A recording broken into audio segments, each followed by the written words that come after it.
Hey, good evening. Francis Chen here. AI filmmaking, AI short form dramas, it's becoming a rage in China. They want to push this to the US. Obviously, very controversial because it's threatening the livelihood of actors, you know, camera crew, set designers, makeup, costume, you name it. It's a big deal. It's very controversial. So the question I've always had for the past 2 or 3 years or is more is like, does this AI filmmaking stuff actually make money? Are people actually watching this and paying for this and like because I there's not a lot of data. A lot of these tech companies, film production, media brand, they're actually quite opaque about this kind of information. Obviously, they're financially incentivized not to tell you this stuff because maybe this stuff is an R&D. So for the first time, so the CNA Insider, which is the Singaporean government's uh, news media station, the official government, basically published a YouTube documentary in the past week called "After AI." This Chinese director works 3 times harder and earns more than 50% less. So they basically follow around uh, a 39-year-old film director who has a decade or so more in traditional live action production film, right? And he's really experienced, very good, blah, blah. And all of a sudden, the AI stuff starts going in China, US, and that affects the financing. Also, a lot of film financing has went into this AI stuff, especially short form dramas, AI short form dramas. And he's just like, well, I got to pivot because I need to pay. I got a paycheck and bills to pay. And this video, I think, was one of the first few videos that actually creates real data points, real numbers on is this AI filmmaking stuff making money? How much? And what are those numbers? And how are people operating? Because this stuff was very opaque in the past. So I want to play this video, and I'm going to give side by side commentary. So let's begin. Just last year, Wang Junfei's workplace was a film set. Actors, cameras, crew. Today, the biggest change isn't where the 39-year-old works, it's who he's directing. AI-generated characters in a fast-growing genre of microdramas. The shift hasn't just dramatically changed his work, it's cut his monthly income by more than half. Oh, wow. Okay, that's a very big number. So he's a 39-year-old film director, obviously extremely experienced, decade or so of traditional live action film production. Basically, his salary went down from 70,000 RMB a month, his monthly income, which is very good in China. So like basically puts you in the upper middle class, and if not more in China, to essentially 24,000 RMB a month, which makes you like it's a salary of a middle manager in a company in China, right? So he's basically, his paycheck went down, his monthly paycheck went down, and that's a big data point. And you don't hear this type of information because obviously a lot of people don't want to talk about it because they've, you know, for obviously privacy reasons. So this is a very big data point, and this video is going to show a lot of very important data points that I want you to keep your eye out. So let's get started. 好多跟我留言的讲说你在干嘛？我说我在干嘛？他说呀，还你真好。我说怎么真好？他说起码你还有活干，因为今年影视业好多人都没有活干，就没活干。Okay, so this is a very important uh, statement that this filmmaker, director Wong, basically stated. So this is happening everywhere in the film industry right now. Essentially, what's happening is if you want to still have paying work in the film industry and entertainment, and within the entertainment industry, you basically have to do something AI related, right? I'm saying consistent work. So there was an article, I forget if it's a Hollywood Reporter or whatnot. Basically, it was saying that uh, a lot of laid off actors in Hollywood that can't find consistent work in entertainment are now taking on those like AI trading jobs. Uh, so AI trading jobs for actors is basically a new waitering job in Hollywood. So this director in China, this 39-year-old film director, live action film director, he's like saying his friends and colleagues, right? Yeah, you're so grateful you have work. And it's because he chose to specifically pivot to AI to pay his bills, and that's a decision made. And this is a pattern you see everywhere. I guarantee you, like if you talk to a lot of people working in entertainment, they're probably secretly doing something related to AI, but they won't tell you that they want to be anti-AI. But the issue is so much of the economies right now, global economy, China, US, is so concentrated in this AI stuff, all the financing is that if you want consistent work in film and entertainment, you're basically stuck to doing AI stuff, whether for good or bad. And you know, so this is a very strange dilemma where it's a new waitering job, but let's keep going. These are worries shared by many in China. In a MoneyMind survey, young Chinese workers said their top two biggest concerns about AI at work were pay cuts and job losses. Besides a pay cut, Wang is also grappling with an increased workload. So pay attention to this increased workload part because it's going to give you a sense of like what is AI doing to a filmmaker of this obviously 10, 20 years of experience. So ，AI 进来之前，我差不多是一年要拍一部大戏，然后后来我们有了那个横屏中剧，也就是一年我基本上一个大戏，然后3部横屏中剧就可以保证我这一年的生活了。So he said, I think one feature film and three medium production films was able to pay his bills, right? So that's an important statement. So keep that in mind. That this is pre-AI. Now, some companies say they can produce AI-generated content for as little as $30 a minute. 人家以前可能是拿300万去做个10部戏。Okay, so this is the budget, right? So traditional production. This is China's budget. So 10 projects, 3 million yuan, or 560,000 US dollars, right? This is how much they would pay for those projects, right? The economics in a good economy in China. 就想着300万，可能不管怎么说，300万做10部戏，扑街5部戏，不赔不赚2部戏，那你报了3部戏，那你这3部戏可能就抵得上。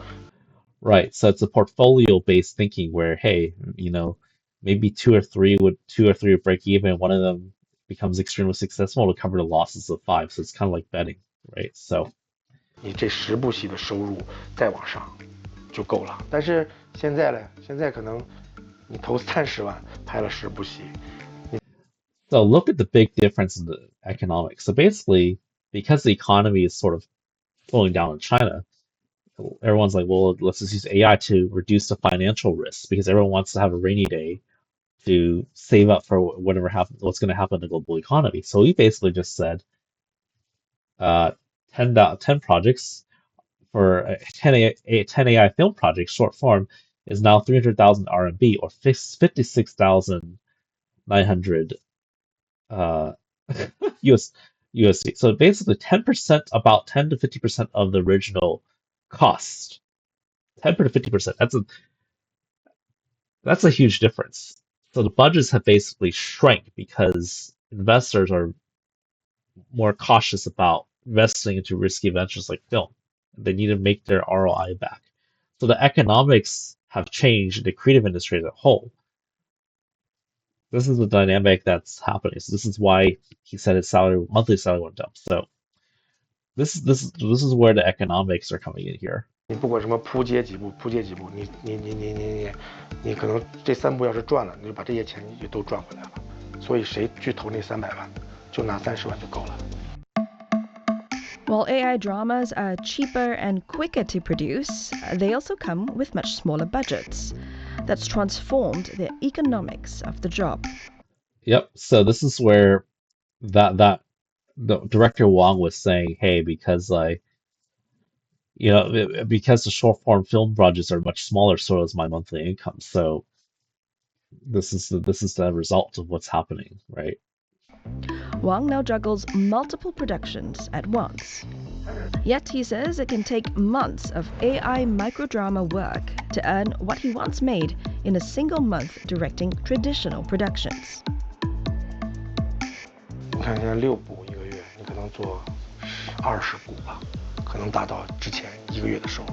就是 AI 短剧，就是你要做，你看1个月做6部，你可能做3个月的 AI 短剧，才能3个月的 AI 短剧。I'm gonna play that part again. 1月做1个月。So basically, he just said that you used to be able to maybe rely on maybe like 6 projects live action projects if it's short form, vertical, whatever, not non AI, and that'll be enough to cover your bills. But because the budgets are smaller, the unit economics, the budgets are smaller for AI films.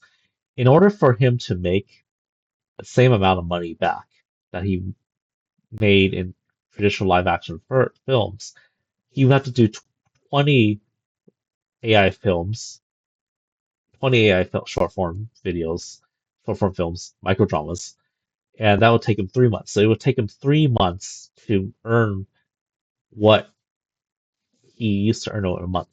Traditional. So this is where what's happening basically is basically because the economy is contracting, investment risk appetite is lower because people obviously want to have more reserves.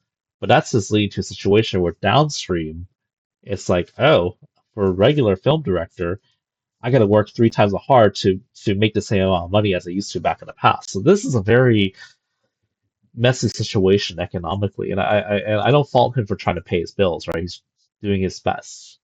Um, but it's kind of insane now that his workload basically is tripled. Right. Because of the economics, the economic slowdown in China, and you know, I know how you feel about that. Obviously, people want to work in film, and it's fine, but it does make me more stressed to have to do 3 times the amount of work to earn the same income again. So that does make me like go, wow. 一个月做6部，你可能做3个月的 AI 短剧才能达到做现场拍戏10。Yeah, so he's doing 3 productions at once. So if I move here, 3 productions at once. He's multitasking.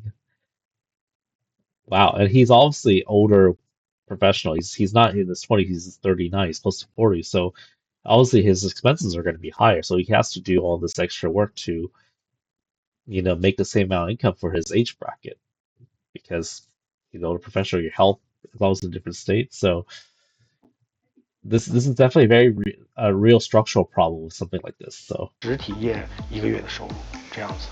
我现在同时在接3部戏，就是做完你的做你的，做你的做你的，看完你的看你的看你的看你的，就是来回看。你产出这方面压力都有了，然后再想去做内容，我觉得很难。So I want to pause this part. He just said a really important point. Obviously, he's a film director. You want to go into it because you want to work on the creative development side. But because this AI filmmaking stuff, I assume he's treating this AI short form stuff as just like a day job to pay the bills, right? And especially since China's economy, it's very hard to find a job right now. And that's fair, that's fair. But the result of that is he's basically saying, well, I got I'm doing spending more time editing AI videos and reviewing, clips from the 3 productions I'm multitasking in. So you're basically just a project manager putting out fires if you're working in film full time in AI. That's basically what he's saying. And that's kind of stressful. I'm not gonna lie. And I think I can kind of see why a lot of if you go on Reddit, you go to filmmaker Reddit or whatever, they'll be like, well, Francis just do the filmmaking thing as like a hobby or side because if you're doing it as a job, you focus more on this type of stuff, the day-to-day business side like this. So this does show, I think there's a lot of pressure to rush because the capital environment, there's less money circulating in the domestic economy unless it's in some sort of R&D project by AI. And this is what's happening right now. And I think that faster does not always mean things are good. I just want to really emphasize that because you're rush. We have this mentality when you're creating art that speed is good because of social media, and I feel like we need to revert back to the days where quality mattered a lot more because when you're rushing, you miss out on the nuances, and I feel like he probably knows that too. But he's just like, well, my client is paying me this amount of money to pay bills. It's a day job for me and my staff. So this is a very tricky dilemma that we have in capitalism, and you know, uh, I'll say this, right?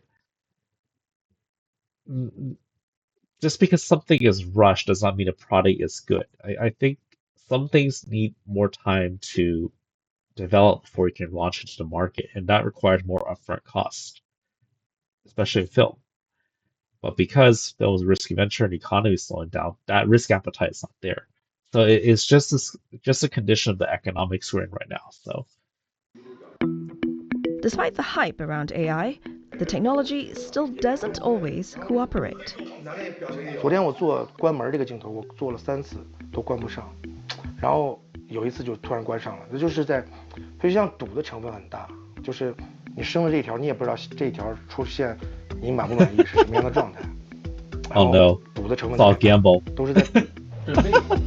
AI is also changing what directing actually means. I'm gonna pause to that part. So I'm gonna go back to what he just said about the gamble. There's a huge element of gambling involved. I'm gonna replay that part Despite the because hype like around AI, the the technology does not technology always still cooperate. doesn't always cooperate. 昨天我做关门这个镜头，我做了3次都关不上，然后有一次就突然关上了，那就是在，就像赌的成分很大，就是你升了这条，你也不知道这条。So this is the part I want to pause. So a lot of AI filmmaking companies, brands, retailers, tech companies, they're not actually talking about this stuff publicly. They might talk about it privately, but on the public road, they're not telling you, oh, when you're using AI filmmaking stuff like Midjourney, Google, Gemini Veil, Sora AI, Dance, it's like a lever, it's like a slot machine. You're gonna get whatever pops up. And that actually increases the stress of making film because you're not going to always get consistent results. So you actually have to spend a lot more time editing to get to not 100% correct, but 80% correct. And that's a problem is sometimes that stuff takes another 1 or 2 or 3 hours. And this is going back to what I said earlier in the video. The problem is a lot of tech companies are not public about if this stuff is making money because they're opaque about this. Brands, retailers, ad agencies, tech companies, movies, film studios, they're not transparent about because they have a financial incentive not to talk about this because this obviously costs a lot of tokens and credits, but they're like, well, we still gotta do it because this is what our budget.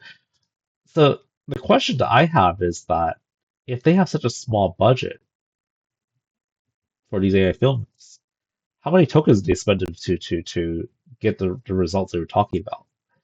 Or were there any cost overruns? I'm saying this because I freelance. I've freelanced for 6 to 8 years, right? From augmented reality marketing campaigns. I know this. They're not. I want to know if there were cost overruns because a lot of places are not transparent about how this actually could lead to a lot of headaches when you're talking to a creative director, art director, especially if there's no consistency between clips or it's not 100% consistent, right? It's a lot of editing work. You got to bang your head to think about it. It's not possible to do it. It just takes more time, and I feel like this is still. Yeah, I'm very glad there's a data point about this right now because this is a big problem. 出现你满不满意是什么样的状态，然后赌的成分特别大，都是在赌。 AI is also changing what directing actually means. 就是跟演员沟通，就已经以前我就跟演员演的不好，你去跟他聊，现在你没法去告诉 AI，你现在喂给他的东西就很少，然后他反而要形成他那种什么样的情绪，什么样的情绪，我觉得这个太难了，这个太不一样了，这个已经消失了，我觉得。So this is a very. I'm going to go back to that part here. Yeah, he's basically saying that he used to talk to actors a lot to give feedback, and now you're talking to AI.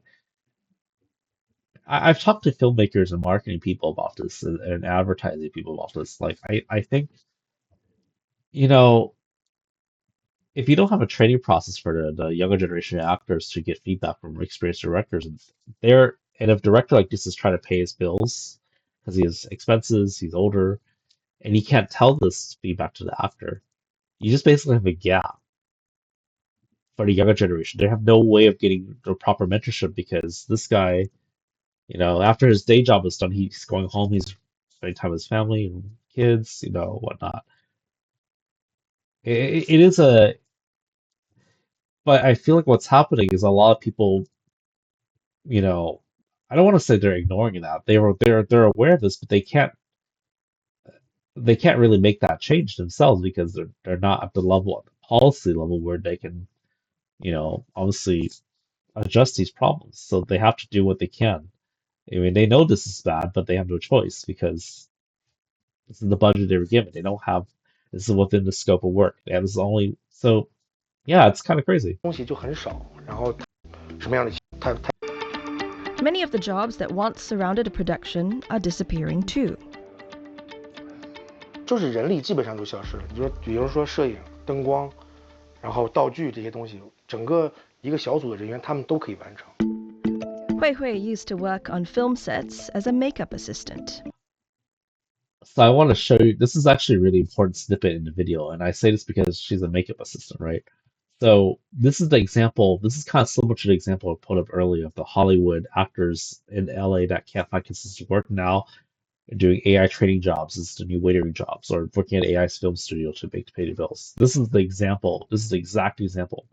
And I'm finally glad there's real tangible data points about this right now via Singaporean media government agency. So Today, she helps create the AI-generated characters, costumes, and environments used in microdramas.